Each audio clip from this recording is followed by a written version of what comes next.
मला वाटतं ॲपलची जी असाइनमेंट मला 19 साली मिळाली, तर ती माझ्यासाठी खूप महत्त्वाची ठरली.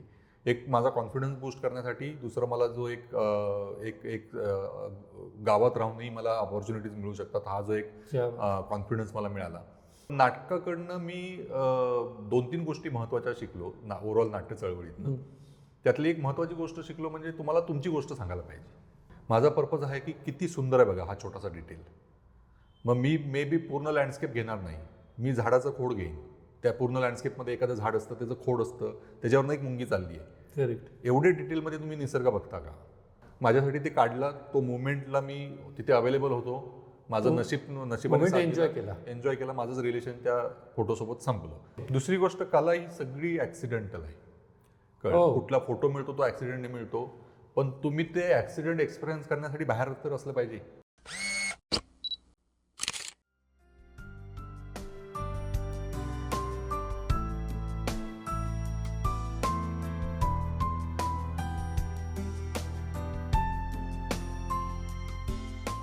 तर माझ्या पूर्ण सिरीजमध्ये जास्त फोकसमध्ये माणसं आहेत. आणि त्या माणसानी प्राणी आणि कुत्रे गायी ह्या सगळ्यांचं जे त्या लँडस्केप सोबतचं जे रिलेशनशिप आहे ना, तर ते जास्त मला जाणवलं. आणि जिथे मंदिरं येतात ती परत त्या मंदिराचं त्या दगडांबरोबरचं रिलेशनशिप. आणि थोडंसं अनयुज्युअल वाटतंय मला नेहमीच्या फोटोंपेक्षा.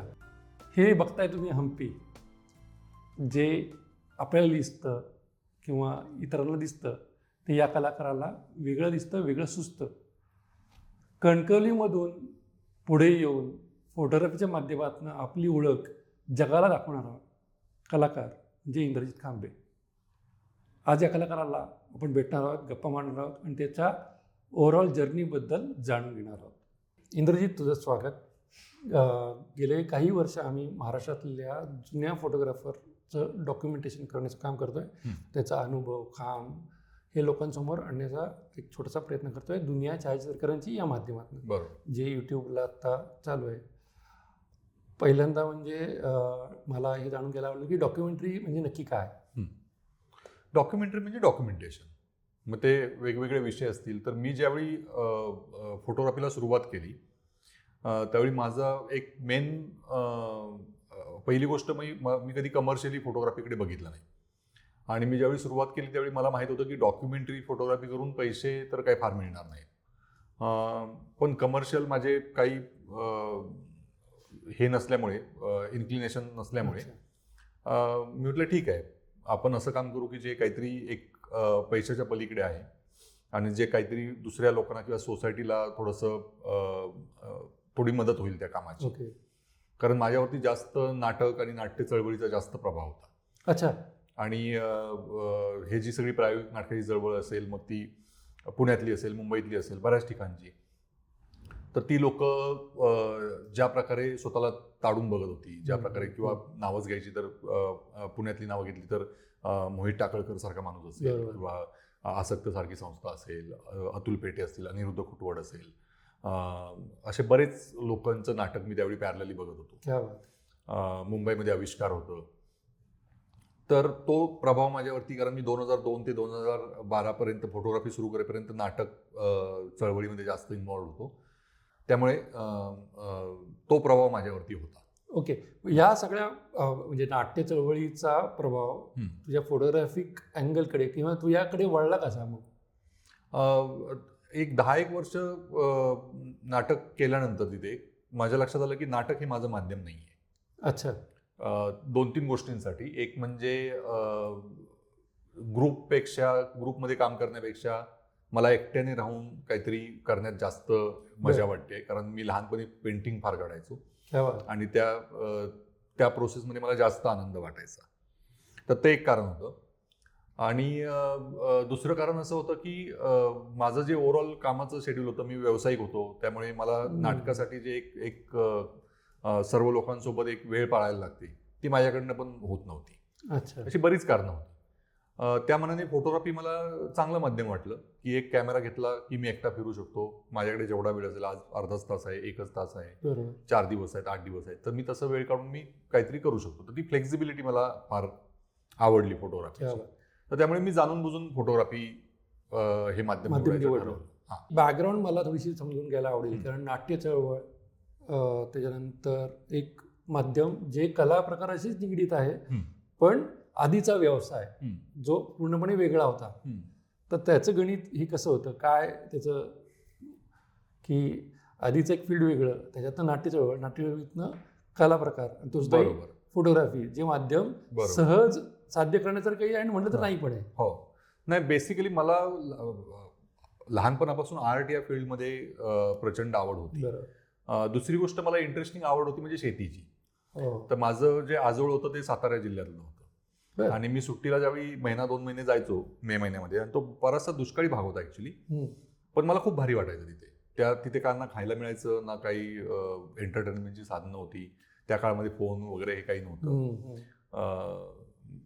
माझे आजोबा सुट्ट्या पडल्या की ते एसटीने यायचे आणि आम्हाला घेऊन जायचे तिकडे. अच्छा.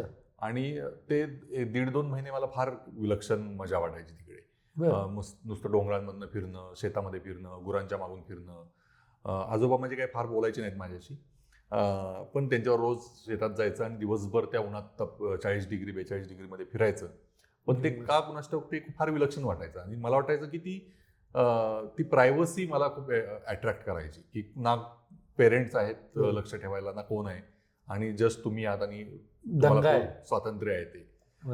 तर त्या गोष्टी मला जास्त. पण नंतर मी व्यवसायात आलो. व्यवसायातनं मग तरी पण तो किडा काय डोक्यातनं जाईना. जरी व्यवसाय चांगला करत असलो तरी कलेचा किडा काय जात नाही. बरोबर. मग ती खास भागवण्यासाठी नाटक जॉईन केलं. मग ती 10 वर्षात ती भागली, आणि लक्षात आलं की नाटक मी नाही करू शकणार फार वेळ. आणि मग मी जाणून बुजून फोटोग्राफी हे करायचं ठरवलं. फार काय मी त्यावेळी माहीत नव्हतं मला फोटोग्राफीचं, फार काही कामही बघितली नव्हती मी. फक्त संदेश भंडारे मला माहीत होते, त्यांच्या 2-3 सुंदर पुस्तकं, तमाशा निवारी, त्यामुळे ते माहीत होते. सुधारक कोळवे माहीत होते, तर त्यांचं पण फार कमी बघितलेलं होतं मी काम. तर एवढंच माझ्या डोळ्यासमोर होतं. पण मला ते त्यांच्या म्हणजे त्या ओव्हरऑल त्या फोटोंमधनं तो जो एक ग्रामीण महाराष्ट्र दिसतो, जो मी जगलो लहान असताना, तर मला वाटलं ते काहीतरी कनेक्शन असावं की जेणेकरून मी ठरवलं असावं की हा हे इमोशन मॅच झाले असं म्हणता येईल. हां. आणि मग कॅमेरा घेतला आणि मग मी जस्ट एक्सप्लोर करायला सुरुवात केली. हा प्रवास तर रंजक आहेच आहे. मला ॲक्च्युली खरं तर इंटरेस्ट याच्यामध्ये जास्त आहे की नाट्य चळवळीतनं फोटोग्राफीकडे आलात, तर ह्याच्यामध्ये नाटकातले व्हिज्युअल फॉर्म्स तुला फोटोग्राफीमध्ये सपोर्ट करतात का? आणि जेव्हा मी परफॉर्मन्स करतो नाटकामध्ये आणि मी जेव्हा क्लिक करतो, ह्याच्यामध्ये काय डिफरन्सेस जाणवतात का? नाटकाकडनं मी 2-3 गोष्टी महत्त्वाच्या शिकलो ओव्हरऑल नाट्य चळवळीतनं. त्यातली एक महत्त्वाची गोष्ट शिकलो म्हणजे तुम्हाला तुमची गोष्ट सांगायला पाहिजे. करेक्ट. कारण मी जे बघत होतो, समजा मी कणकवलीत राहिलोय, कणकवलीत वाढलोय, आणि मी जर सचिन कुंडलकरचं नाटक करणार असेल आणि मी जर मोहित टाकळकरचं नाटक करणार असेल, कारण मला ते माझ्यासाठी ते आदर्श आहेत किंवा ते मी त्यांच्यापासून इन्स्पायर झालोय, म्हणून त्यांचं नाटक उचलून मी करणार असेल तर ते कधीच वर्क होणार नाही. बरोबर. तर ती जाणीव मला नाटकाने दिली. मग माझी गोष्ट काय आहे ती मला मांडली पाहिजे, म्हणून मी ज्यावेळी कॅमेरा घेतला, सुरुवातीची 2-3 वर्ष मी सगळं करत राहिलो. पण नंतर माझ्या लक्षात आलं की माझ्या आयुष्याच्या अवतीभोवती ज्या गोष्टी घडत आहेत, मग तो दशावतार असेल, मग ते माझ्या गावातली गाई गुरं असतील, निसर्ग असेल, माझी फॅमिली असेल, कुटुंब असेल, मुलं असतील, त्यांचं वाढणं असेल, तर ह्याच गोष्टी एका लेवलला खूप ऑर्डिनरी आहेत, पण त्या एका लेवलला बघणाऱ्यासाठी ते एक वेगळं विश्व आहे. तर ती जाणीव मला नाटकाच्या चळवळीतनं झाली. आणि मला वाटतं त्याच्यामुळे, आणि इनडायरेक्ट किती इन्फ्लुएन्स असतील ते मी अजून तरी मला ते असे विचार करून सापडले नाही आहेत, पण ते भरपूर असणारच आहेत ऑफकोर्स. जे तेंडुलकरांसारखा नाटककार असेल, विजया मेहता असतील, किंवा जी काय चळवळ बघितली. अदरवाईज कणकवलीसारख्या ठिकाणी राहून कसं काय तुम्हाला ह्या सगळ्या गोष्टींचं माहीत असणार ना. करेक्ट. तर ती नाट्य चळवळीमुळे ते जास्त माहीत झालं. आळेकर असतील, बऱ्याच गोष्टी, बरीच नावं घेता येतील. ओके. कॅमेरा घेतानाच तू या उद्देशाने घेतला होतास की आपल्याला सर्वाईव्ह याच फील्डमध्ये व्हायचं आहे, का एक्सप्लोर करून मग ठरवायचं की? नाही, माझं कधीच प्लॅन नव्हतं की फोटोग्राफी मी माझं प्रोफेशन म्हणून निवडेन. ओके. माझ्यासाठी एवढंच होतं की माझा व्यवसाय चाललाय, माझ्याकडे 5-50 हजार रुपये फोटोग्राफीसाठी घालण्यासाठी आहेत, मी प्रवास करू शकतो, मी डॉक्युमेंट करू शकतो. पण 12ला मी कॅमेरा घेतला आणि 15पासून त्या व्यवसायाला एक गळती लागली, आणि 16-17 येईपर्यंत तो पूर्ण डब्यातच गेला. Correct. आणि मग माझ्यापुढे एक मोठं आव्हान उभं होतं की कणकवलीसारख्या ठिकाणी मी करू काय आता, कारण तिथे ना लगेच नोकरी मिळत, गाव छोटं, नोकऱ्या अवेलेबल नाहीत, काय इंडस्ट्री नाही आहे, पटकन काहीतरी नवीन व्यवसाय सुरू करायचा तर तो पण काय स्कोप नव्हता. मग मी थोडं तर बॅक ऑफ द माइंड माझ्या सुरू झालं की यातनं आपण काय करू शकतो, यातनं कसे आपण थोडेफार पैसे मिळवू शकतो. मग मी त्या दरम्यान फोटोग्राफीचा अभ्यास पण भरपूर केलेला. मग असाइनमेंट्स वगैरे तर त्यावेळी कोण मला देत नव्हतं 16-17ला, पण माझ्या एक लक्षात आलं की मी लिहू शकतो.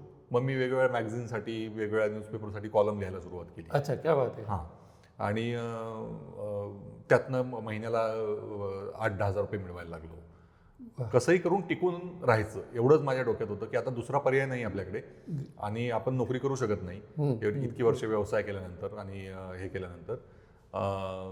तर आता करायचं तर फोटोग्राफीच करायची, पण त्याला वेळ द्यायला लागेल, कारण मला त्या नाटकाच्या चळवळीतनं कळलेलं की असं 2-4 वर्षात काय होणार नाही आहे. त्यामुळे मी कॅमेरा ज्यावेळी घेतला त्यावेळी स्वतःशीच मी एक प्रॉमिस केलेलं की 10 वर्ष तरी आपल्याला तो कॅमेरा हातातनं खाली ठेवायचा नाही आहे.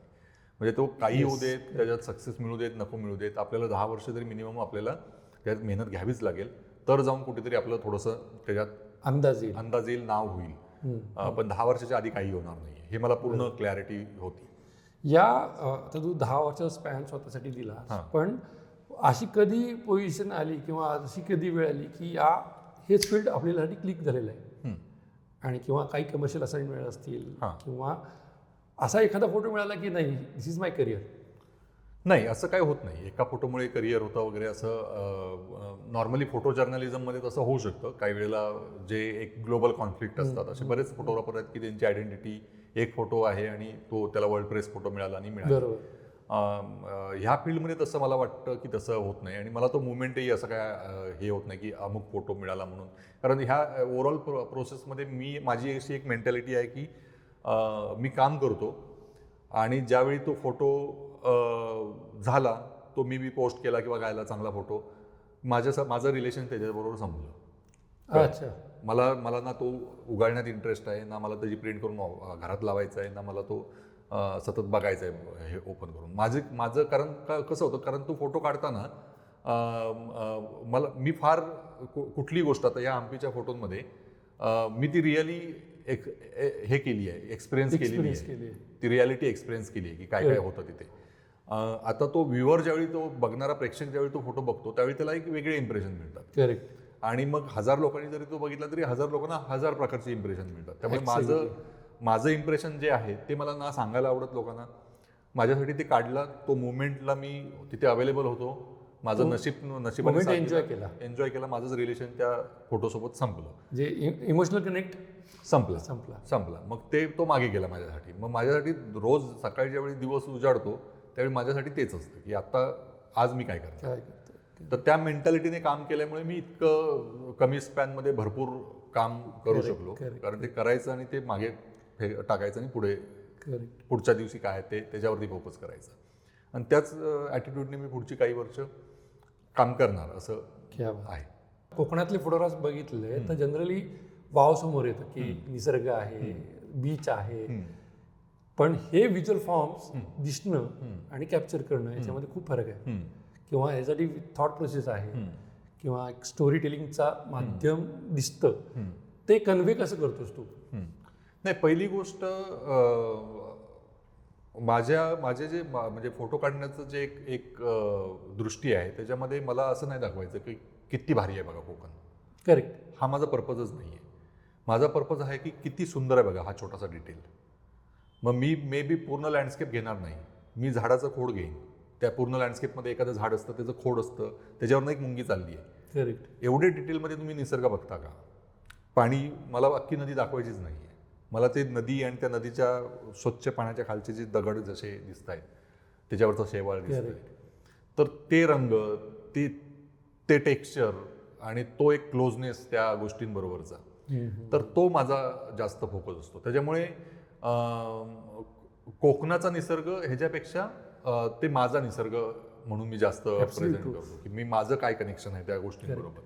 आणि तसं कोकण म्हटलं तर किनारपट्टीला सगळं कोकण आहे. आमच्या सिंधुदुर्गात म्हटलं तर वेंगुर्ले, मालवण हे जे भाग आहेत ते फार सुंदर आहेत, पण माझं काम तिथे नाहीच आहे फारसं. माझं काम सगळं माझ्या कणकवली आणि त्याच्या आजूबाजूच्या एका काही पट्ट्यामध्ये आहे, जे त्या अर्थाने टुरिस्ट कोणी येत नाही ते बघायला. कळलं. पण तिथे सर्वात गंमत काय होते की तिथे एकतर 2 गोष्टी होतात. एकतर त्या सगळ्या लँडस्केपमध्ये माझं लहानपण गेलंय, बरोबर. चित्र काढण्यात, फिरण्यात, हुंदडण्यात. आणि दुसरी गोष्ट, तिथे जी प्रायव्हसी मला मिळते ती कुठल्याच इतर ठिकाणी मिळणार नाही. मे बी ती काश्मीरमध्ये पण मिळणार नाही. बरोबर. कारण तिथे भरपूर टुरिस्ट असतील, बघायला येणारे असतील. माझा भाग जो आहे तो त्या अर्थाने खूप प्रायव्हेट आहे.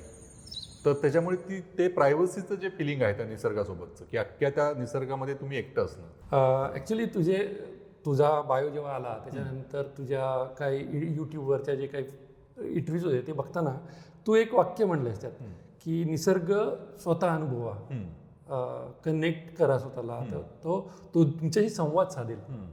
हे जे काय होतं ना वाक्य, ते मला खूप अतिशय इमोशनली कनेक्ट झालं. कारण it is just like experiencing the environment with you. हे फार काय म्हणतात त्याला, मिस्टिरियस वाक्य आहे आणि त्याच्याशी फोटोग्राफीचं कनेक्ट करणं स्वतःला मला फार आवडलेलं आहे. आता या सगळ्याच्या बॅकग्राऊंडला जेव्हा तू वेगवेगळ्या कमर्शियल असाइनमेंट्स करतोस आणि ही स्टोरी टेलिंग असेल किंवा डॉक्युमेंटरी असेल, फोटोग्राफी असेल, तर ह्याचा तुला फायदा कसा होतो कमर्शियल असाइनमेंट्सला? पहिली गोष्ट, ज्या प्रकारचं काम मी केलंय तर त्या कामाशी निगडीतच मला असाइनमेंट मिळणार. म्हणजे मी जर फॅशनमध्ये काही काम करणार असेल, आता मी मे बी पुढच्या महिन्यात एक हम्पीमध्ये एका साडीच्या ब्रँडसाठी मी शूट करणार आहे. तर कस्टमर जे क्लायंट आहेत त्या क्लायंटची ती टेस्ट डेव्हलप झाली. बरं. की अशा टाईपचं शूट आपण करू शकतो की ज्याच्यामध्ये लँडस्केप म्हणून आपण हम्पी वापरू शकतो, लँडस्केप म्हणून सिंधुदुर्ग वापरू शकतो, किंवा स्ट्रीट फोटोग्राफीचे एलिमेंट्स काही वापरू शकतो. मी गेल्या वर्षी आता मुंबईत एका एजन्सीसाठी शूट केलं गेटवेला. तर मी त्या मॉडेलसोबत फ्रेममध्ये कबुतर उडतायत, कुत्रा आलाय, बस पण येते. तर ही टेस्ट डेव्हलप तुम्हाला करायला लागते.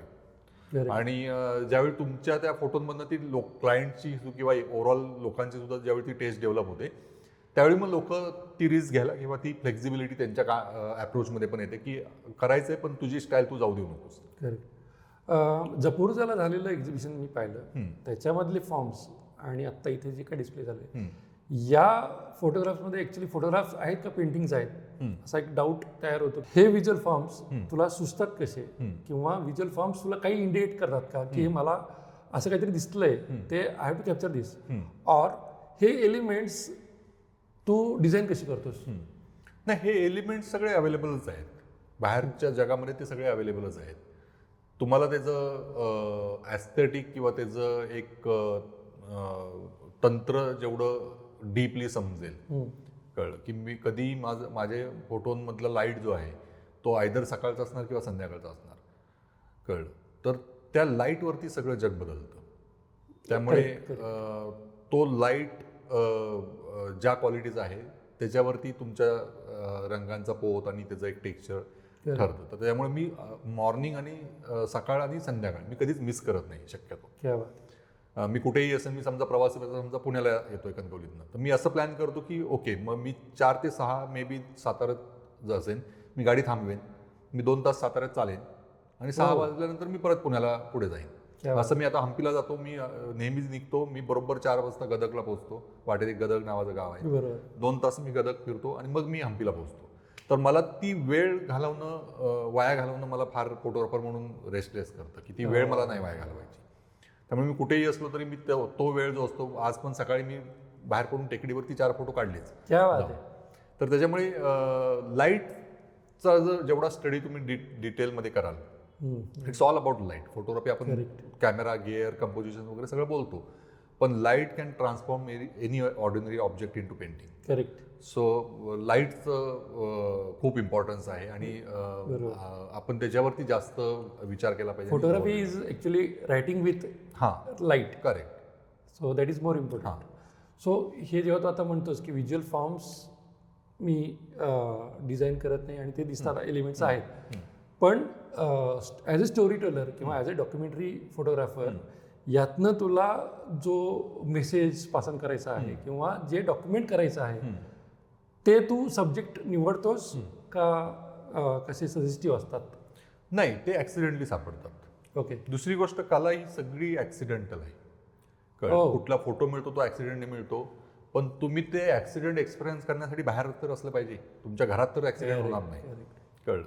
त्यामुळे ॲक्सिडेंटली काहीतरी होतं की समोर एखादा लाईटचा झोत आहे आणि त्याच्यात एखादी गाय येऊन उभी राहते, हा अपघात आहे. पण तो अपघात एक्सपिरियन्स करायला तुम्ही तिथे अवेलेबल पाहिजे आणि ते अपघात होण्यापूर्वी तुम्हाला कळले पाहिजेत.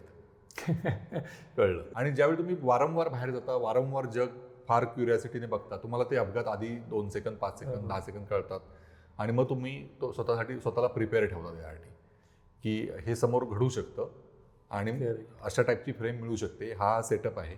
किंवा आता यातलं कुठलाही फोटो जर घेतला, आता ती गायींचा फोटो आहे, 5 गायी आहेत, 3 एकावर एक आहेत, मागे दगड आहेत. तो काय गेल्या मला दिसला नाही तसा. कळलं. पण मी ते आधी माझ्या मनात विचार केला की असं होऊ शकतं इथे, कारण इथे त्या जमिनीचे 3 लेवल आहेत, वरच्या लेवलला पण गायी आहेत, इथे पण आहेत, इथे पण आहेत.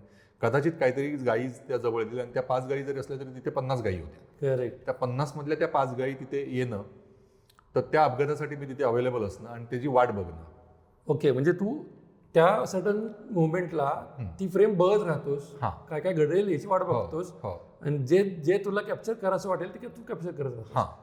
असं काही डिझाईन केलेलं नाहीये की हे मला मिळेलच याची गॅरंटी नाहीये. और अशी ती फ्रेम असेल की तिचं एखादं जिथे मागे माकड दिसतंय हवेत, ते मे बी त्या दिवशी नसेलही मिळालं ज्या दिवशी तू गेलायस. बरोबर. तर सातत्याने जेव्हा तू गेल्यानंतर ते मिळालं असेल.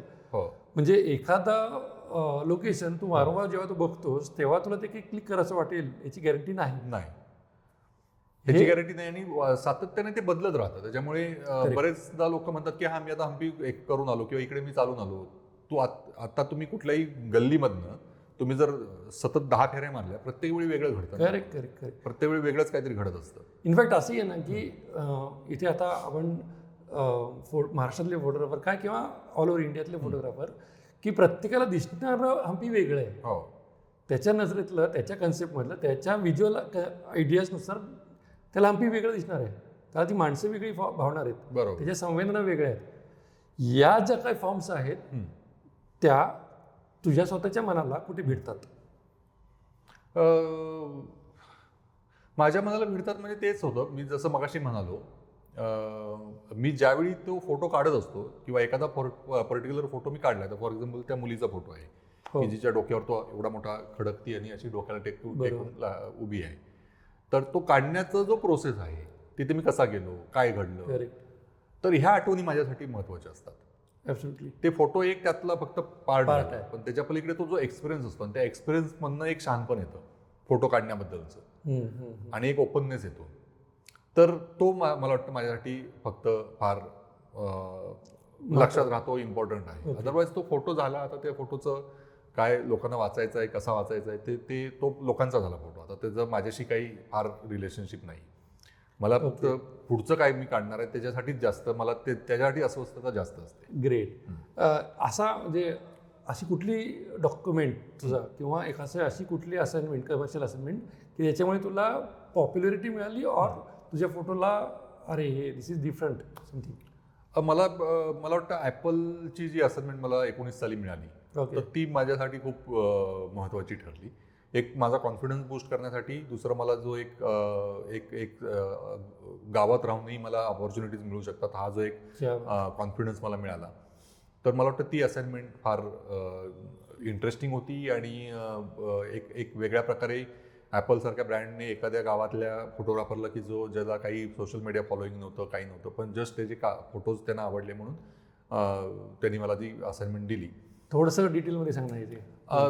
19ला मला ॲपलने डायरेक्ट मला एक दिवशी त्यांच्या हेडक्वार्टर्समधनं ईमेल आला की असं ॲपल भारतात एक प्रोजेक्ट करू पाहत आहे आणि त्याच्यासाठी तुम्हाला फोटोग्राफर म्हणून घ्यायची अशी आमची इच्छा आहे, जर तुम्हाला अवेलेबिलिटी असेल तर सांगा. मी काय अवेलेबलच होतो, मला काय कामच नव्हतं. मी लगेच त्यांना होकार कळवून टाकला आणि इथपर्यंत झालं. पण मला ॲक्च्युली माहीत नव्हतं की कमर्शियल असाइनमेंट कशा होतात किंवा काय लेवलला होतात. त्यात परत ॲपलसारखा ब्रँड आहे, त्यांचं काय बजेटिंग असू शकतं एका 8 फोटोच्या असाइनमेंटसाठी, की त्यांना फक्त 8 फोटो माझ्याकडनं हवे होते.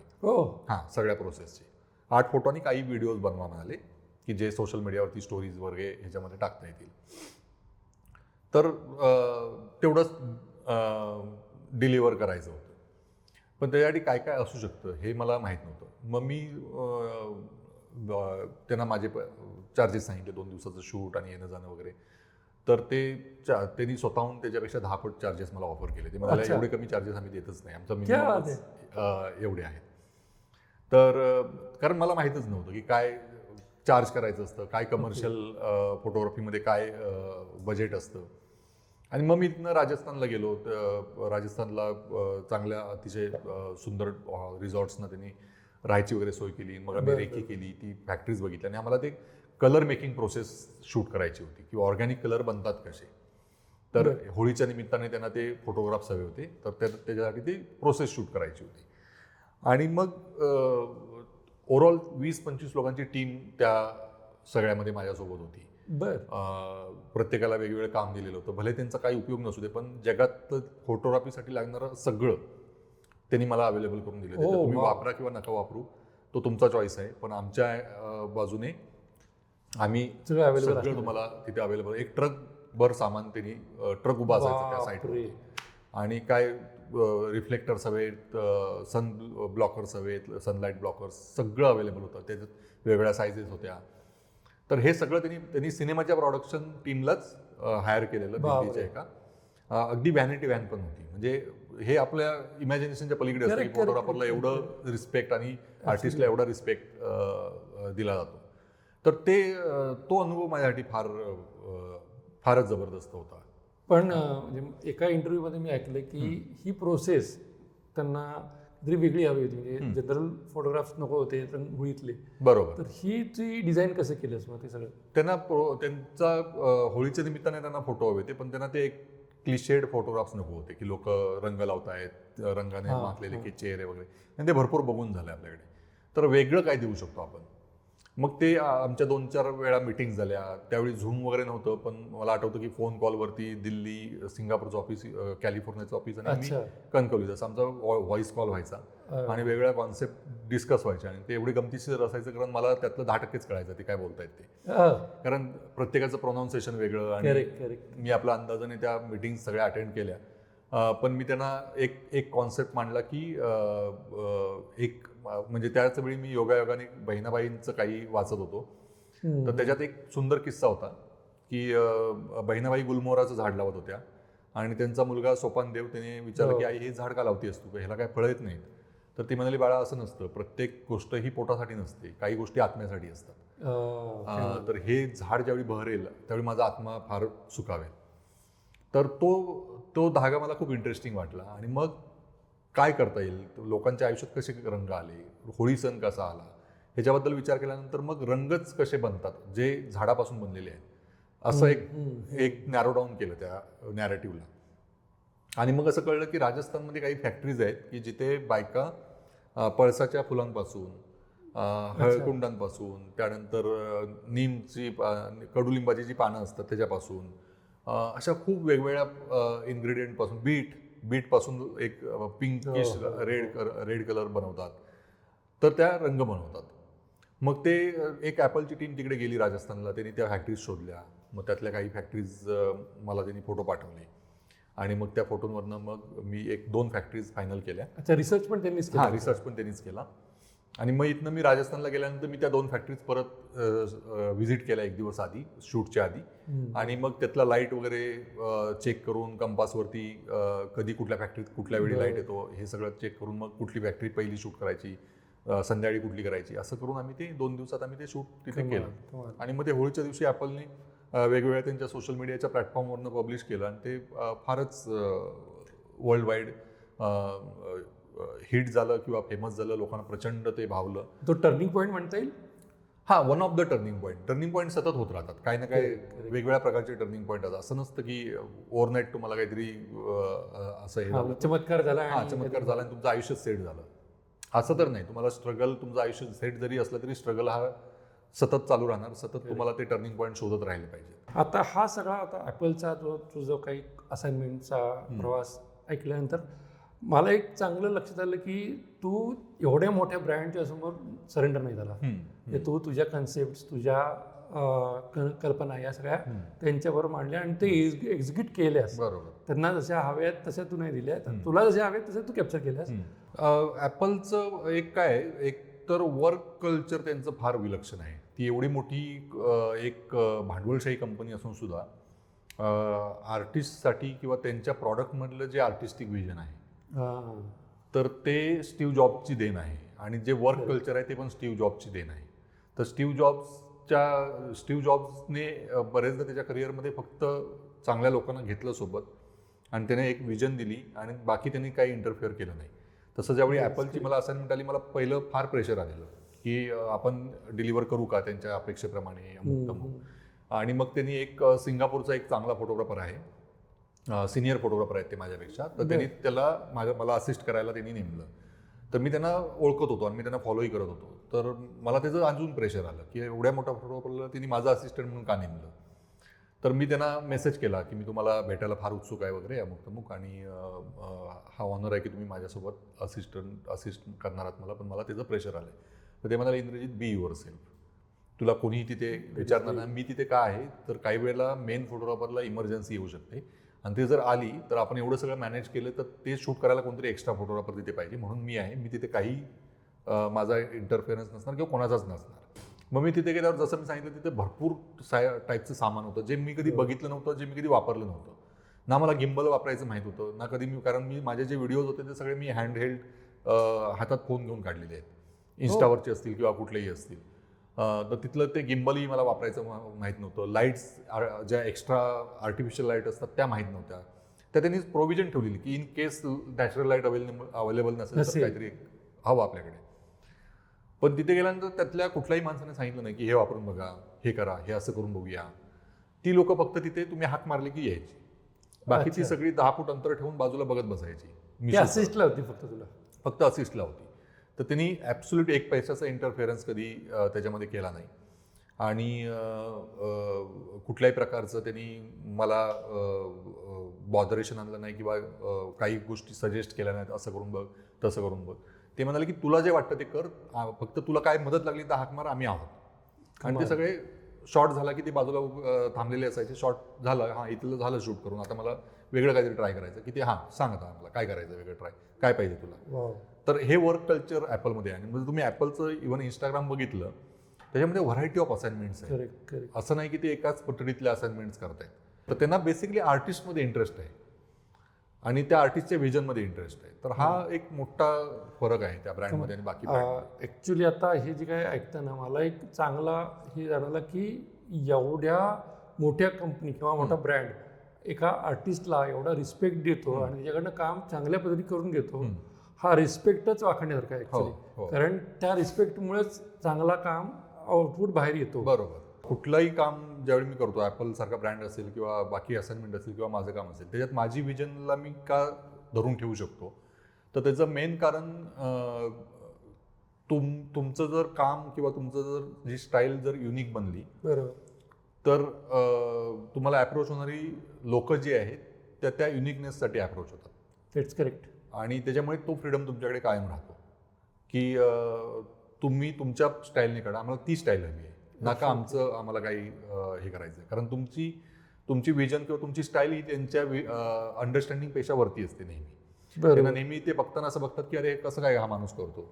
आणि मग तो फ्रीडम तुम्हाला मिळतो की अरे हे आम्हाला काही कळत नाही आहे, हे आहे ते खूप भारी आहे, तर असं आम्हाला पाहिजे, तुझ्या स्टाईलचं आम्हाला पाहिजे. मग त्याच्यामुळे तो एक युनिकनेस जर डेव्हलप झाला तर तुम्हाला अल्टिमेटली तशा ऑपॉर्च्युनिटीज मिळतात की जिथे तुम्ही तुमच्या टर्म्सवरती काम करू शकता. स्वतःला सरेंडर करू नये. हां, म्हणजे सरेंडर जर अगेन तेच की तुमची जर स्टाईल तशी झाली डेव्हलप, तुमचं जर विजन तशी डेव्हलप झाली की जी युनिक आहे, परत मी म्हणतो की ती ग्रेट असायला पाहिजे अशी गरज नाही. तुम्ही दुसऱ्या एखाद्या ग्रेट फोटो सारखे जर तुम्ही तेवढेच ग्रेट फोटो काढलात तर तुम्हाला स्कोप नाही. कळलं? कारण ऑलरेडी तो जर आहे तर तुम्ही कशाला पाहिजे. बरोबर. कळलं? तुम्ही वेगळे काढलात, काहीतरी वेगळं युनिक विजन केलं तर तुम्ही एका वेगळ्या लोकांना अट्रॅक्ट करता. बरोबर. तर तो युनिकनेस आणणं हे तर थोडक्यात something different between you or your perspective. बरोबर. मग डॉक्युमेंटरी फोटोग्राफीचं कमर्शियल गणित कशी असतात? कमर्शियल गणित फार अवघड असतात, पण त्यातही करून बऱ्याच ठिकाणी ग्रँट्स आहेत. काही संस्था ग्रँट देतात तुम्हाला डॉक्युमेंटेशन करण्यासाठी. मॅगझिनच्या असाइनमेंट्स मिळतात. तर या टाईपची गोष्टी मिळतात, पण त्यातनं फार कमी लोक पूर्ण वेळ डॉक्युमेंटरी फोटोग्राफी करून सर्वाईव्ह होऊ शकतात. हां, तर माझं जरी सुरुवात डॉक्युमेंटरी फोटोग्राफी म्हणून झाली असली तरी स्लोली त्याच्यामध्ये जास्त आर्टिस्टिक व्हिजन माझी वाढत गेली. सुरुवातीला जास्त डॉक्युमेंटरी होती, पण हळूहळू काम जसं करत गेलो तसं त्याच्यामध्ये माझं पेंटिंगमध्ये मी जे काही शिकलो, नाटकाच्या चळवळीत जे काही शिकलो, तर त्या गोष्टी जास्त वाढत गेल्या. आणि ते डॉक्युमेंटेशन हे जास्त करून माझ्याशी कनेक्शन असले, म्हणजे ज्या गोष्टी मी डॉक्युमेंट करतोय त्या मी माझ्या स्वतःशी कशा कनेक्ट करतोय ह्याच्यावरती माझा जास्त फोकस गेला. करेक्ट. या सगळ्या घडामोडीमध्ये तुला तुझी कणकवली सारखं छोटं गाव किंवा फॅमिली असेल किंवा अजून जो तुझा गावातला जो परिसर आहे, या सगळ्यांनी तुला काय साथ दिली? प्रचंड साथ दिली. फॅमिलीने तर दिली. सगळ्यात महत्त्वाची गोष्ट काय झाली असेल तर माझे तिथे एक 7-8 मित्र आहेत कणकवलीमध्ये खूप जवळचे, आणि मी 40-42 वर्ष तिथेच राहत असल्यामुळे बरेचसे मित्र आहे माझे 30 वर्ष मित्र आहेत, 35 वर्ष मित्र आहेत. त्यामुळे एक प्रकारचा कम्फर्ट झोन आहे त्यांच्याबरोबर, एक कम्फर्ट लेवल आहे. आणि ह्या सगळ्या मधल्या काळात की ज्यावेळी 2014 ते 18-19 किंवा 12ला मी सुरू केल्यापासून 18-19 पर्यंत, आणि माझा व्यवसायही नव्हता व्यवस्थित चालत, मी खूप आर्थिक संकटात सापडलेलो. पण त्यावेळी माझ्या कुठल्याही मित्राने असं नाही सांगितलं की अरे कशाला ते उगाच वेड्यासारखा फोटोग्राफी करत फिरतोस, काहीतरी जॉब कर, दुसरा धंदा सुरू कर, हे करे, फोटोग्राफीत काय होणार आहे, असं कोणी सांगितलं नाही. त्यांनी मला विचारलं की काय म्हणजे तुला मदत काय हवी ती सांग म्हणजे. अशा गोष्टी जास्त त्या लोकांनी विचारल्या. तर त्या सगळ्यात मला असं जाणवलं की बऱ्याच लोकांची एक धडपड असते की आर्टिस्टिक लोकांशी कनेक्ट होणं, त्यांच्याशी मैत्री करणं. माझं असं उलटं म्हणणं आहे की ॲब्सोल्यूट गरज नाही तुम्हाला कुठल्या आर्टिस्टिक लोकांशी मैत्री करायची. तुम्ही समजा फोटोग्राफी शिकताय, गरज नाही की कुठला तरी ग्रेट फोटोग्राफर आहे तर त्याच्याबरोबर धडपडून त्याच्याशी मैत्री करावी की जेणेकरून तुम्हाला काहीतरी शिकायला मिळेल. तुम्ही अशा लोकांबरोबर स्वतःला सराउंड करा की जे तुमच्यावर प्रेम करतात आणि जे जे खूप पॉझिटिव्ह माइंडसेटचे आहेत. ओके, गरज नाही की ते आर्टिस्ट आहेत की नाही, ते मे बी कुठेतरी पतसंस्थेत काम करत असेल, कुठेतरी दुकानात काम करत असेल, पण तो जर पॉझिटिव्ह माइंडेड असेल तर तो ॲटोमॅटिकली तुम्हाला नेहमी पुश करतो. तर मला असं जाणवतं की जर माझ्यासोबत जर तिथे फोटोग्राफर्स मित्र असते तर कोणीही बिलीव्ह केलं नसतं की हा माणूस इथे बसून 10 वर्षानंतर असाइनमेंट करत फिरेल देशभर, कारण ते झालंच नाही ना कोणाच्या बाबतीत. त्यामुळे त्यांनी मला मागे खेचलं असतं, म्हणजे किंवा सावध केलं असतं की अरे हे होणार नाही किंवा असं होणार, इज नॉट पॉसिबल. हां, तर त्यांचा फार महत्त्वाचा रोल माझ्या मित्रांचा तिथल्या ह्या सगळ्या प्रोसेसमध्ये. म्हणजे 18 साली तर असं झालेलं की आम्ही सगळे मित्र बसलेलो, आणि माझा एक मित्र आहे धनराज दळवी म्हणून, तो एक नाटकाच्या पासून माझा मित्र, आम्ही सुदर्शनला बरेचदा प्रयोग वगैरे केले. आणि तो काय असा करोडपती नाही आहे, तो तिथे त्याचं एक वर्कशॉप आहे, चांगलं व्यवस्थित व्यवसाय करतो, मन लावून व्यवसाय करतो. आणि एकदा आम्ही सगळे बसलेलो होतो, तर मला म्हणाला की तुला काय वाटतं फोटोग्राफीत तुझं फ्युचर? तर मी म्हटलं ही 18 सालची गोष्ट. तर मी म्हटलं साधारण 3 वर्षात मी बऱ्यापैकी त्यातनं पैसे कमवेन जर मी फुल टाईम त्याच्यामध्ये कॉन्सन्ट्रेट केलं तर, पूर्ण वेळ दिला तर. तर तो म्हणाला ठीक आहे, एक काम करू शकतो मी की पुढचे 3 वर्ष तुला जो काय घर चालवण्यासाठी खर्च लागतो तो मी देणार तुला. ओके, चांगला सपोर्ट सिस्टम. आणि तू फक्त फोटोग्राफीवरती फोकस कर. तर असं म्हणणारी माणसं, म्हणजे मला तो सपोर्ट घ्यायची कालांतरे गरज नाही पडली, कारण माझं त्यानंतर हळूहळू चालूच झालं, इन्कम चालू झाला. पण असं म्हणणं सुद्धा किती मोठी गोष्ट आहे. ऍक्च्युली मी आहे हे म्हणणं खूप फरक पडतो याच्यामुळे.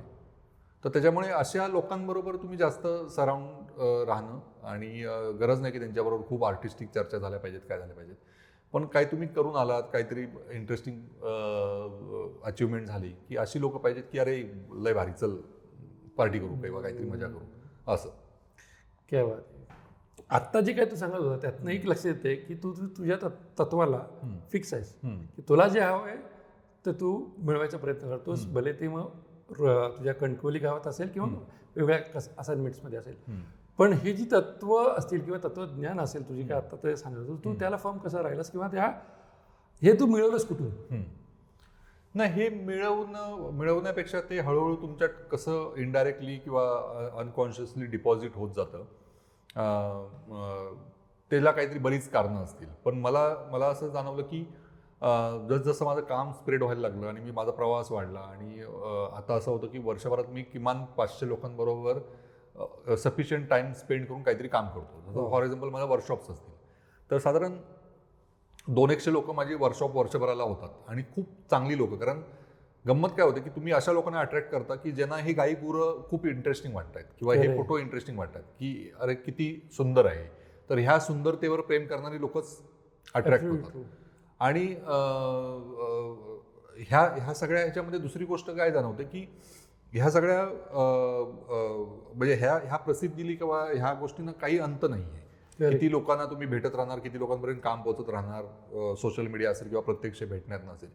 पण at the end of the day तुमचं जे लाईफ आहे ते 7-8 लोकांभोवतीच मॅक्सिमम स्पेंड होतं. समजा 365 दिवसातले मी 65 दिवस बाहेर फिरत असेल, 300 दिवस मला ती माझीच कुटुंब आहेत, माझीच मुलं आहेत, माझीच फॅमिली आहे आणि माझेच मित्र आहेत. कळलं तर ते 300 दिवस तेच असणार आहेत माझ्याकडे. त्यामुळे ते खूप महत्त्वाचे आहेत की आणि जर तुम्हाला एखादा आर्टिस्ट आवडत असेल तर आज इंटरनेटवरती तुम्हाला सगळं अवेलेबल आहे स्टडी करणार. पूर्वी 20 वर्षापूर्वी सारखी गोष्ट नाही की त्या आर्टिस्टला जाऊन भेटलं पाहिजे, त्याच्याशी मैत्री झाली पाहिजे, मग त्याच्याकडनं नॉलेज घेतलं पाहिजे. आज तुम्हाला नेटवरनं बऱ्यापैकी नॉलेजचे सोर्स आहेत. त्यामुळे तुम्ही तुमचं जे एक सराउंडिंग आहे ते खूप पॉझिटिव्ह माइंडेड लोकांशी करा. गरज नाही की ते फार फेमस असले पाहिजेत, की फार श्रीमंत असले पाहिजेत किंवा ते फार आर्टिस्टिक असले पाहिजेत. कळलं. पण पॉझिटिव्हिटी हा फार रेअर गुण असतो. तर तो जर असेल त्या लोकांमध्ये तर तुम्हाला नेहमी कधी तुम्ही स्वतःला डाऊट करणार नाही किंवा तुमच्यावरती कोण डाऊट करणार आणि स्वतःलाही बूस्ट करता येईल. करेक्ट. हा जो काही तुझा प्रवास आहे हा रंजक तर नक्कीच आहे, पण हा एका रात्रीत घडलेला नाही आहे. त्यासाठी तू बराच अभ्यास केलेला आहे, बराच अनुभव पण तू गाठीशी आणून आहेस. हा जो काही तुझा प्रवास आहे तो तुझ्या संवेदना, भावना या सगळ्या त्या व्हिज्युअल फॉर्ममधनं उतरतात. हो, त्या उतरतातच. एक माझ्या ज्या काही आयुष्याबद्दलच्या प्रायोरिटीज आहेत आणि माझा जो ओव्हरऑल त्या गावात राहण्याचा किंवा त्या सराउंडिंगमध्ये राहण्याबद्दल जो मला एक ग्रॅटिट्यूड वाटतो की मला खूप असं आदर्श म्हणण्यापेक्षा जे काही आहे समोर ते खूप मोर दॅन इनफ वाटतं मला. मोर दॅन इनफ पैसे मिळत आहेत, माझ्या गरजा फार कमी आहेत, तिथल्या गरजा फार कमी आहेत. माझी मुलं गव्हर्नमेंट शासकीय शाळांमध्ये शिकतात, त्यांच्या एज्युकेशनचा अजून तरी फार मोठा खर्च नाही आहे. आणि बाकी काय फार चंगळ करण्यासारखं तिथे म्हणजे निसर्ग हाच चंगळ आहे आमच्यासाठी. त्या भागात जगणं हाच चंगळ आहे. कारण आम्ही बरेचदा बघतो की कुठे फिरायला जायचं म्हटलं की आमच्या डोक्यावर आट्या पडतात की जाऊन कुठेतरी टुरिस्टिक स्पॉटला 10-20 हजार रुपये खर्च करण्यापेक्षा आम्हाला आमच्या घरात जास्त सुख मिळतं. कारण ते घर सोडावं असं वाटत नाही. तर हा सगळा जो ग्रॅटिट्यूड आहे आणि तो कुठेतरी त्या कामातनं उतरतो की अरे किती पाणी सुंदर आहे बघा, हे झाड किती सुंदर हलतंय बघा. तर ह्या सगळ्या गोष्टी त्या कामातनं जास्त उतरतात. पण त्या अशा कॉन्शियसली नाही उतरत, त्या हळूहळू उतरतात आणि त्या एक sufficient body of work create झालं की त्यात तो एक धागा दिसायला लागतो आणि मग त्या धाग्याचे अर्थ आपल्याला कळायला लागतात की हे असं काय आहे. तुम्हाला एकट्याला राहायला काय मजा वाटते, एकट्याला फिरायला का मजा वाटते, काय फरक पडतो एकटं फिरणं आणि 4 लोकांसोबत फिरणं, ह्याच्यात काय फरक आहे. तर ह्या सगळ्या गोष्टी नंतर हळूहळू त्याचा एक बर्ड आय व्ह्यू दिसायला लागतो की हे असं काय आहे, का मला ह्या गोष्टी, त्याचे माझ्या बालपणाशी काय संबंध आहेत. बालपणात ते साताऱ्यामध्ये गावागावांमधनं म्हणजे त्या दुष्काळी भागात जाऊन महिना राहून काही खायला प्यायला फार नसताना तिथे रमणं, त्याचा ह्याच्याशी काय संबंध आहे, त्या एकटेपणाचा आणि ह्या एकटेपणाचा काय संबंध आहे. तर ह्या गोष्टी तुम्हाला हळूहळू कळायला लागतात. पण त्याच्यासाठी तुम्हाला पहिलं जे पहिली 4-5 वर्ष आहेत की ज्याच्यात फार तुम्हाला तुमचा मेंदू ऑक्युपाईड असतो टेक्निकल गोष्टींबद्दल, तो जाऊ द्यायला लागतो. आता माझ्या डोक्यात टेक्निकल काहीच नसतं. मी ज्यावेळी फोटो काढायला जातो त्यावेळी शटर स्पीड काय आहे, त्याचं हे काय आहे, अपर्चर काय, ह्या टेक्निकल गोष्टी माझ्या मेंदूतच नसतात. कारण ते माझा हात एवढा बसलाय त्याच्यावरती वापरून मग तो फोन असेल किंवा कॅमेरा असेल. माझं पूर्ण कॉन्सन्ट्रेशन हे समोर माझ्या घडणारा जो आयुष्याचा तुकडा आहे त्याच्यामध्ये असतं. कमाल. आणि त्याच्यामुळे गेल्या पहिली 4-5 वर्ष तुमची फार टिपिकल काम येतं आणि मग ते टेक्निकल क्युरिओसिटी सगळ्या संपल्या किंवा ते एक नॉलेज आलं की मग तुमचं ॲक्च्युअल काम सुरू होतं की जे पुढच्या काही वर्षांमध्ये तुम्हाला दिसायला लागतं. कलाकार म्हणजे ॲज अ फोटोग्राफर कलाकृती आणि आस्वादक जो फोटो बघणार आहे हा कम्युनिकेशनचाच एक माध्यम आहे. ते कन्वे होतं का तुला जे मांडायचं आहे ते जो बघणार आहे त्याच्यापर्यंत ते जातं का? जातं आणि ते मला मला मला जे मांडायचं आहे ते तसंच जायला पाहिजे हा हट्ट मी सोडून दिला आता. अच्छा. हां, मला जसं वाटतं तसंच ते तुम्हाला वाटायला पाहिजे, ॲब्सोल्यूट गरज नाही. तुम्हाला जर वेगळं वाटलं तर ते माझ्यासाठी भाग्य आहे की अरे मला वेगळा पर्स्पेक्टिव्ह कळाला माझ्याच फोटोबद्दलचा जो मला माहीत नव्हता. कळलं तर ती एक महत्त्वाची गोष्ट वाटते. आणि तो धागा सगळ्या कामामध्ये असतो. तो कसा तो कालांतराने तुम्हाला दिसायला लागतो. अगदी तुम्ही एकदाच जर हंपीला जाऊन आला तर तो दिसणार नाही. पण मी आता गेल्या 6-7 वर्षामध्ये ऑलमोस्ट 17-18 ट्रिप माझ्या झाल्या हंपीच्या. वर्षाला 3 ते 4 वेळा माझं जाणं होतंच. तर त्याच्यामुळे आता हंपी म्हटल्यानंतर एक्साइटमेंट मला काहीच नाही आहे त्या जागेबद्दल. ती अशी इमोशन आहे की जसं एखाद्या बाईला माहेरी जाताना वाटेल. हां, तसं इमोशन आहे ते की अरे जायचं आणि कम्फर्ट आहे तिथे. आपल्याला माहिती आहे ती जागेतले कानाकोपरे आपल्याला माहिती आहे. जे तुम्ही जर प्रत्येक वेळी नवीन जागा शोधत राहिलात तुम्हाला कधीच तो इमोशन कळणार नाही. की आता परवा असाच एक आमचा मित्र माझ्या कणकवलीत येऊन मला काही माझं शूट करत होता. नदीत मी पटकन कॅमेरा घेऊन उतरलो आणि काही शूट केलं मी. आणि त्यावेळी मला ते पटकन जाणवलं की हीच जर नदी XYZ ठिकाणची असती की जिथे मी पहिल्यांदा जातोय तर मी हे धाडस करेन का उतरायचं. करेक्ट. कळलं. पण मला माहिती आहे की ही नदी तिथे खोल आहे, इथे नाही आहे, इकडे थोडीशी खोल आहे, कुठे गेल्यानंतर काय त्याच्यात डेप्थ आहे. त्यामुळे तो एक कॉन्फिडन्स मला त्या जागेबद्दलचा आणि एक रिलॅक्समेंट मन असतं. तर तुमचं ओव्हरऑल काम करत असताना तुमचं जे एक आतलं मन आहे ते दुःखी असेल तरी चालतं, ते आनंदी असेल तरी चालतं, पण ते जर तणावपूर्ण असेल तर तुम्ही काम होत नाही तुमचं. स्ट्रेसमध्ये कधी काम होत नाही. हां, जेव्हा मी स्टोरी टेलिंग म्हणतो तेव्हा काहीतरी शब्द समोर येतात किंवा शब्दरूपी काहीतरी कथा समोर येतात, लिपी वाचता येते. तर आता हे जे काही तू कॅप्चर करतोस ती स्टोरी लोकांनी वाचायची कशी? मी तर असं म्हणतो वाचण्यापेक्षा ती फील करा. त्याच्यात वाचून त्याच्यात फिलॉसॉफिकल काही शोधायला जाऊ नका. गरज नाही सगळ्या स्पेशली फोटोमध्ये किंवा याच्यामध्ये फार काहीतरी फिलॉसॉफिकल इंटरप्रिटेशन करायची गरज आहे. कळलं. तुम्ही फील करा, फील करा ती मुलगी त्या दगडाच्या खाली उभी आहे. तुम्हाला धाडस होईल का त्या दगडाच्या खाली जाऊन उभारायचं? कारण जो एवढा मोठा दगड एवढ्याशा बेसवरती आहे. पण तोच जर तुम्ही तसा वाचलात की त्या मुलीच्या वडिलांनी ना कधी ऐकलं तो दगड पडलेला, ना त्याच्या आजाने ऐकलं, ना पंजाने ऐकलं, ना त्यांच्या मागच्या 500 पिढ्यांनी कधी ऐकलं की तो दगड कधी पडला. त्यामुळे त्यांच्या मागच्या 50 पिढ्या ह्या त्याच्या खाली झोपतायत, त्याच्या खाली जेवण बनवतायत. त्यांच्या डोक्यातच हा विचार नाही. तर ते फील करणं जास्त गरजेचं. असे तुम्ही वाचू शकता ते फोटो की त्या माणसाच्या ठिकाणी किंवा ते जे दृश्य दिसतंय ते त्या स्वतःला उभं करा आणि त्याचं समजून घ्या ते दृश्य. किंवा तो माणूस दगडाच्या त्या खोचीत झोपलाय. कळलं. तर ती जी खोच असेल ती हजारो वर्ष जुनी असेल आणि शेकडो पिढ्या तिथे झोपून गेल्या. या प्रवासामध्ये म्हणजे जपूरचं एक्झिबिशन असेल किंवा सुदर्शनचं असेल, याच्यामध्ये उमेश कुलकर्णीचा बराच मोठा रोल आहे. बरोबर. कारण त्याचं क्युरेशन आहे किंवा जपूरचाही मोठा रोल आहे. याच्यात तुला त्याचा कसा महत्त्वाचा वाटतो? नाही, प्रचंड महत्त्वाचं आहे. आणि माझं जे काही एज्युकेशन झालं या सगळ्या प्रोसेसमध्ये ते फार विलक्षण होतं की जे मी कधी अशा प्रकारे कधी विचार केला नव्हतं की जसं उमेशने क्युरेटर म्हणून त्याचा विचार केला. कारण जपूरजामध्ये कसं त्याने 6 सेक्शन केलेले. बरोबर. आणि त्याने ती पार्टिशन करून घेतली गॅलरीमध्ये. त्याला प्रत्येक सेक्शनला वेगळा मूड हवा होता. आणि एकच माणूस एक व्हायब्रंट हरनाईसारखी जागा कशी बघतो, हंपी कसं बघतो, एखादा आर्ट फॉर्म पिलीवेशासारखा कसा बघतो, घरामध्ये काय बघतो तो आपल्या मुलांमध्ये, बायकोमध्ये, रस्त्यावरती चालताना काय बघतो. तर ह्याचा त्याने एक विचार केला धागा बांधण्याचा. कळलं. जो मी कधीच केला नव्हता. कळलं. आणि ज्यावेळी त्याने ते सगळे सगळे फोटोग्राफ्स बघितले, त्याने खूप वेगळ्या प्रकारचे फोटो परत त्याच्यात निवडले. असं नव्हतं की सगळेच जे माझे फेमस फोटो आहेत ते त्याने निवडले. त्यातले पण बरेचसे फोटो जे मी कधी टाकले नाहीत सोशल मीडियावरती, ते पण त्याला इंटरेस्टिंग वाटले. आणि मग त्याचं सिक्वेन्सिंग कसं करायचं, त्याचं फ्रेमिंग, त्याचं काय सिक्वेन्सने ते फोटो लावायचे गॅलरीमध्ये, एका सेक्शनमधनं दुसऱ्या सेक्शनमध्ये जाताना कसं त्याला नाव असेल त्या सेक्शनला.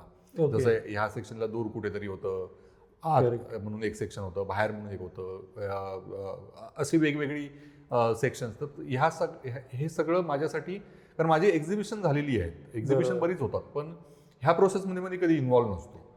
की आता माझं इंडियन फोटोग्राफीमध्ये फेस्टिवलमध्ये एक्झिबिशन झालं, मी फोटो पाठवले, त्यांनी ते प्रिंट करून लावले. अच्छा. पण त्या प्रोसेसमध्ये मी इन्व्हॉल्व नव्हतो, जे मला उमेशकडनं सगळं ह्या प्रोसेसच्या निमित्ताने शिकता आलं. करेक्ट. स्टोरी टेलिंग किंवा डॉक्युमेंटरी असेल तर याच्यामध्ये मगाशी जसं विचारलं की एक शब्दरूप येतं आणि इमेज, पण मला इथे ॲक्च्युली एक प्रश्न विचारायचा वाटतो, how photographic image creates a story.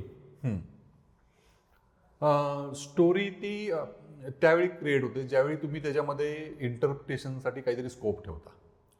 हां, तुम्ही कसं आहे, तुमच्या समोर जी काय रियालिटी घडते त्यातला नेमका कुठला तुकडा उचलला तर ते इंटरप्रिटेशनसाठी वेगळे वेगळे शक्यता निर्माण होतील.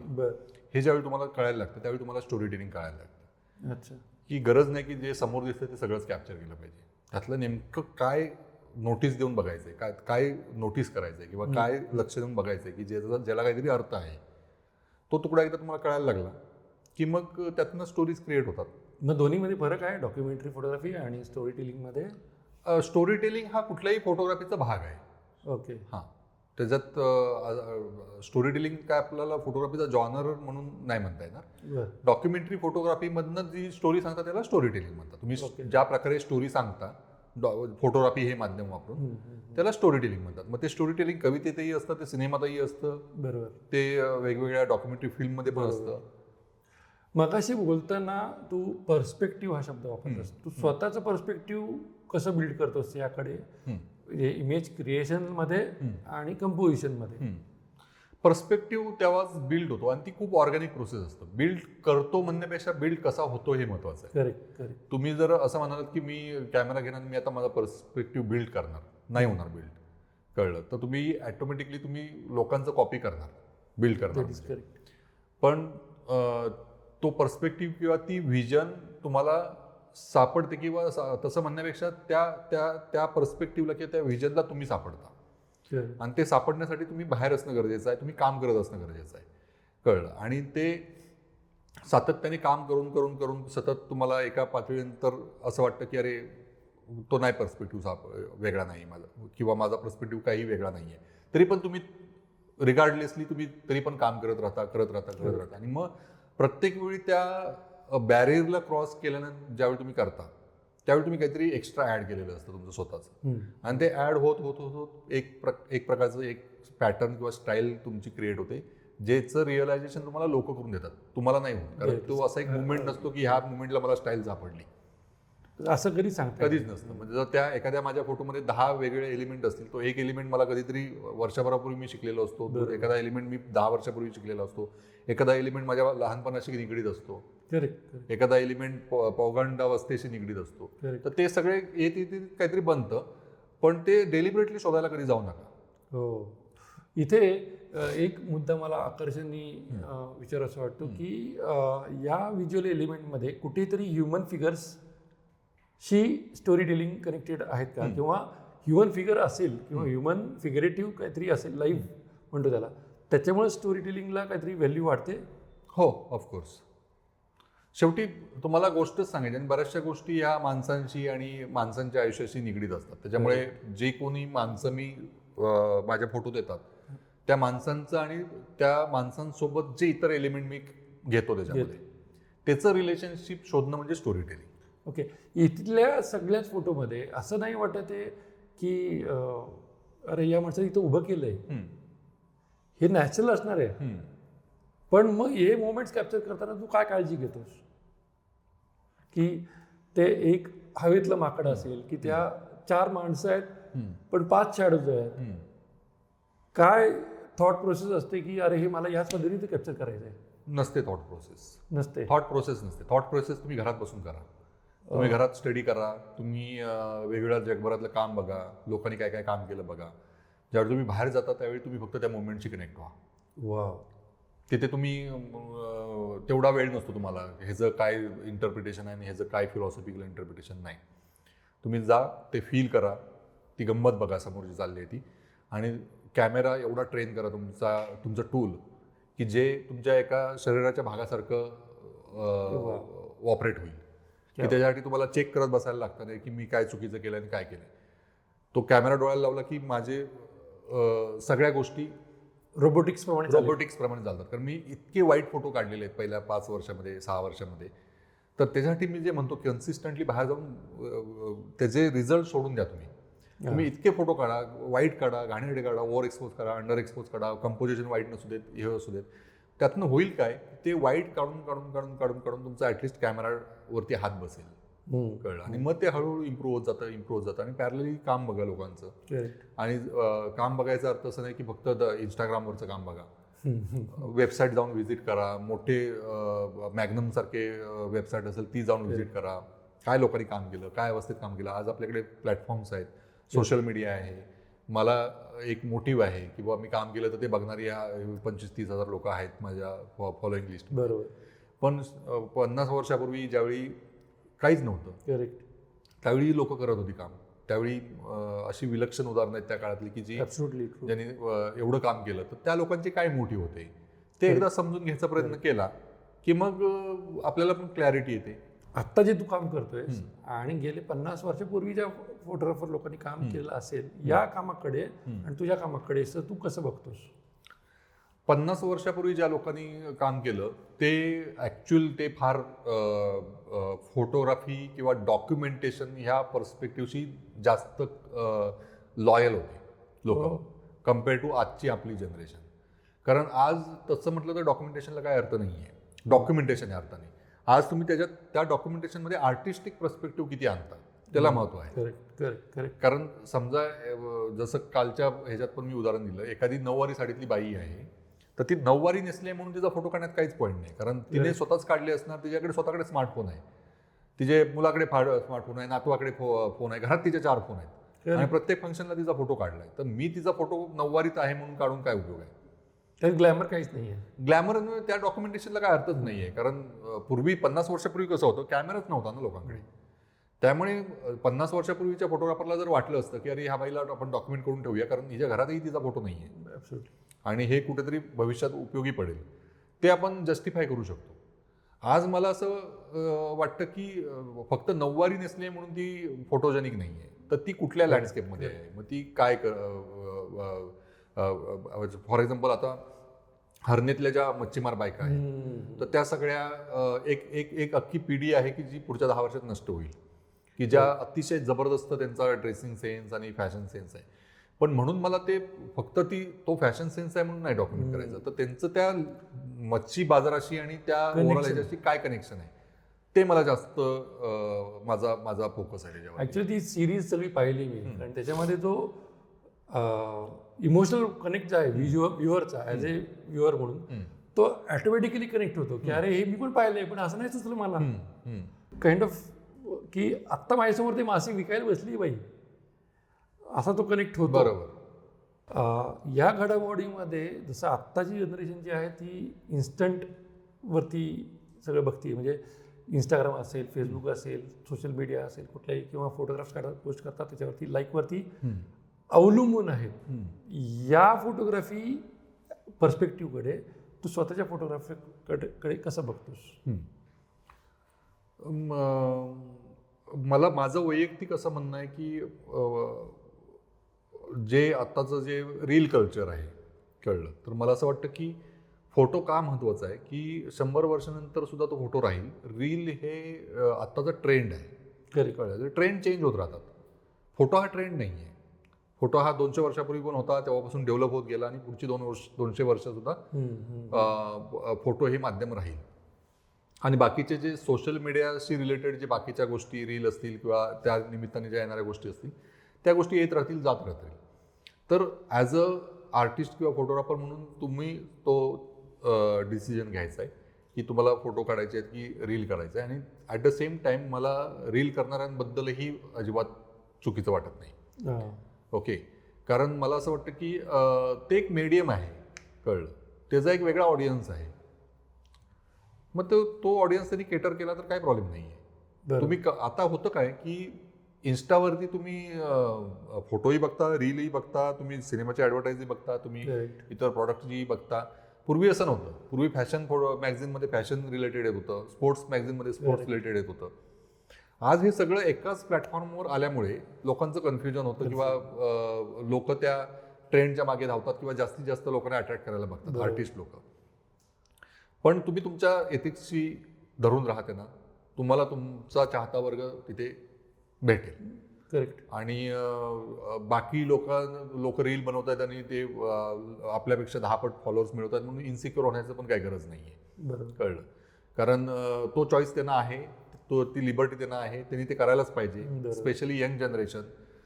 मी 40शीत आहे, कळलं, माझ्यामध्ये एक ठहराव आलेला आहे आता, कळलं. पण हे मी 20 वर्षाच्या मुलाबरोबर कसं मी म्हणू? 20 वर्षाच्या मुलाला पुढचं फ्युचर आहे सगळं, त्याची एन्झायटी आहे, त्याला लवकर सक्सेसफुल व्हायचं आहे. आणि ते लवकर सक्सेसफुल होण्यासाठी जर त्याला वाटत असेल की रील बनवून त्याला लवकर लोकांपर्यंत पोहोचता येईल तर त्याने का बनवू नये? बरं. या सगळ्या याच्यामध्ये जे काही जे 20 वर्षापूर्वीचा फोटोग्राफीतला भाग आत्ता म्हणजे आता येत आहे, AI येत आहे किंवा वेगवेगळ्या घडामोडी सॉफ्टवेअरमध्ये घडतायत, या सॉफ्टवेअरच्या अँगलनी तू फोटोग्राफी फील्डकडे कसं बघतोस? नाही, AI वगैरे ह्या गोष्टींची मला तरी काही भीती वाटत नाही. कारण ज्यावेळी फोटोशॉप आलं त्यावेळी सुद्धा लोकांनी खूप बॉम्बा मारल्या की आता फोटोग्राफी संपली, फोटोशॉपमध्ये सगळं होतंय, हे होतंय. पण फोटोशॉपचा एक स्वतःचा प्रवास राहिला. करेक्ट. आणि फोटोग्राफी आहे तिथेच राहिली. कळलं. मला ऍक्च्युली इथे अजून एक म्हणजे मी जेव्हा फिल्म फोटोग्राफीला सुरुवात केली त्यावेळेस जेव्हा डिजिटल कॅमेरे सुरू झाले त्यावेळेस खूप कन्फ्युजन झालं, खूप बुमाव झाले. म्हणजे जसं आता फोटोशॉप बद्दल बोलला तसं डिजिटल कॅमेरे जेव्हा आले तेव्हा खूप बुमाव झाली की आता ब्लॅक अँड व्हाईट संपणार. तसं ते काही संपलं नाही, हे चालूच आहे अजून. बरोबर. तर त्याच्यामुळे त्याचा काही मला वाटत नाही फरक पडेल असा. AI जरी आलं तरी AIचं एक वेगळं विश्व निर्माण होईल. बरोबर. आणि त्याच्यामध्ये पण फार जबरदस्त लोक काम करतील AIच्या फील्डमध्ये. आणि फोटोग्राफी म्हणून फोटोग्राफीचं जे एक जेन्युइनिटी आहे किंवा एक रियालिटीचं जे एक प्रतीक आहे, ज्याच्यामध्ये काही अल्टरेशन न केलेला फोटो, तर त्याचे एक अट्रॅक्शन लोकांना राहणारच आहे. त्यामुळे तसं इन्सिक्युअर होण्याची काही गरज नाही. माझं म्हणणं आहे की वाटलं तर तुम्ही दोन्ही फॉर्म ट्राय करू शकता. बरोबर. पण तुम्ही कम्पेअर नका करू. ओके. आत्तापर्यंतच्या सगळ्या प्रवासामध्ये तू येणाऱ्या जनरेशनला ॲज अ डॉक्युमेंटरी फोटोग्राफर म्हणून स्कोप किती आहे असं सांगशील? डॉक्युमेंटरी फोटोग्राफर म्हणून स्कोप म्हणण्यापेक्षा एक आर्ट फॉर्म म्हणून फोटोग्राफी खूप बहरणार येत्या काळात. आर्ट फॉर्म म्हणून भरपूर बहरणार. तर गरज नाही की तुम्ही फक्त फिनान्शियली त्याच्यावरती करिअर करायचं आहे म्हणून तुम्ही केली पाहिजे. तुमच्याकडे चांगली नोकरी आहे आणि असे बरेच लोक आहेत की ज्यांचा इन्कम सोर्स फोटोग्राफी हा नाही आहे, पण जॉब करत, कॉर्पोरेट जॉब करत, ते पॅरलली फोटोग्राफी सुद्धा प्रॅक्टिस करतायत. कारण त्यांना त्या आर्टिस्टिक इन्क्लिनेशन जास्त आहेत फोटोग्राफीपासून. तर ते एक बहरणार. तर माझा सल्ला एवढाच आहे की ज्याला कोणाला करिअर करायचं आहे, पहिली गोष्ट एक डोक्यात क्लिअर करायची की कुठल्याही आर्ट फॉर्ममध्ये करिअर करणं सोपं नाही आहे. तो सिरियस बिझनेस आहे आणि तुम्ही सक्सेसफुल झाल्यानंतर तो अजून सिरियस होतो. कारण तुम्हाला सतत त्या स्पेसची आणि त्या वेगाशी आणि त्या टेक्नॉलॉजी आणि सगळ्याच गोष्टींशी खूप स्वतःला अपडेटेड ठेवायला लागतं. तर त्याच्यामुळे ते फार महत्त्वाचं आहे. एक लॉंग टर्म प्लॅनिंग असणं महत्त्वाचं आहे. आणि गरज नाही की तुम्ही VC मध्येच सक्सेसफुल झालं पाहिजे. थोडं वेळ लागतो काही वेळेला. मी आज 40 क्रॉस केली आणि आज माझं जे स्वप्न 10व्या वर्षी होतं वयाच्या, तिथे पोहोचायला मला आता 40 क्रॉस झाली. तर कुठलाही वयाचा टप्पा हा असा नाही आहे.